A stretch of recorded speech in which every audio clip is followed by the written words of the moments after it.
I would now like to go over exercise 19-3 with you. And if you go to the exercise, you will see that we are actually getting a footnote that was included in Facebook's annual report for 2017. The first requirement, assuming a 4-year vesting period, how much compensation expense did Facebook report in the year ended December 31st, 2018 for the restricted stock units granted in December 2017? So we would go to the granted and we would see that 36,741,000 shares were granted and an average fair value amount at grant date to be $147.28.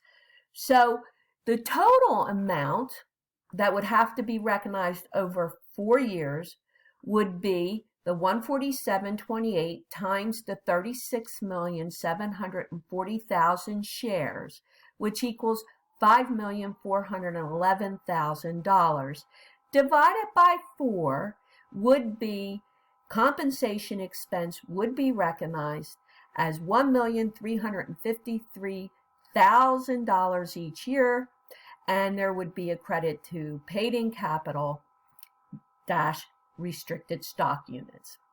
Now in requirement 2, it states, based on the information provided in the disclosure note, prepare the journal entry that recognizes the vesting of the RSUs during the year ended December 31st, 2017.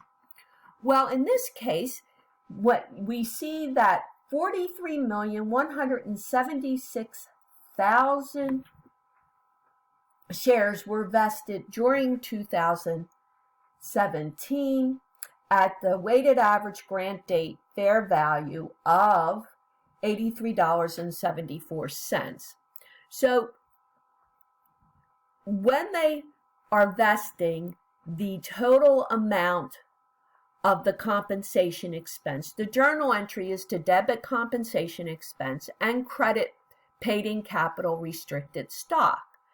Well, now, since they're vested, the executives receive the common stock. So you would eliminate the paid-in capital restricted stock for the $83.74 times the 43,176,000 shares for a debit of $3,616,000.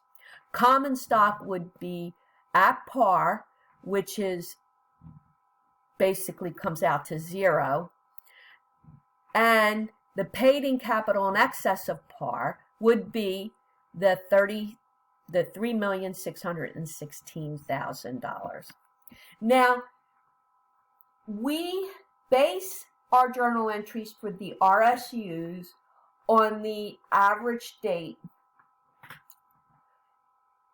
the weighted average value of the stock on the date the RSUs are granted. That's what we do for accounting. But what you have to remember is the hopes for the executive is that the market rate of interest on grant date is much higher when they become vested and can receive the stock.